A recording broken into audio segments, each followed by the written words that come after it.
Welcome to Guide Guru. We hope this video helps. You begin by getting Docker on your machine and proving it works. Install Docker Desktop or Docker Engine, enable virtualization or WSL2, and add your user to the Docker group so you avoid sudo every time. Once done, restart your session, then run docker run rm hello world. This verifies the daemon, networking, and images download properly. Make sure to read the output.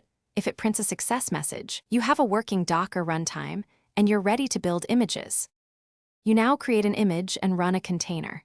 Write a concise Docker file using an official base, copy only required files, and order commands to leverage layer caching. Use docker ignore to exclude dev clutter. Then build with docker build tmyap 1. 0. Once built, run it with docker run dp 8080, 80 name myap 1. 0 so ports and detachment are set. Next, mount a host volume for live code edits and iterate quickly. This keeps your loop. You finish by sharing and maintaining your containers. Tag images for your registry, push them, and pull on other hosts. This enables deployment and CI integration. Periodically run Docker system, prune to remove stopped containers and dangling images, which keeps disk usage low. And if something fails, start troubleshooting.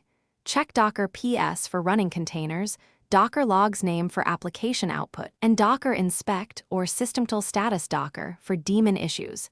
If networking or permission errors persist,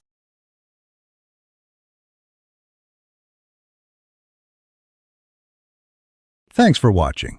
Consider subscribing if we helped you today.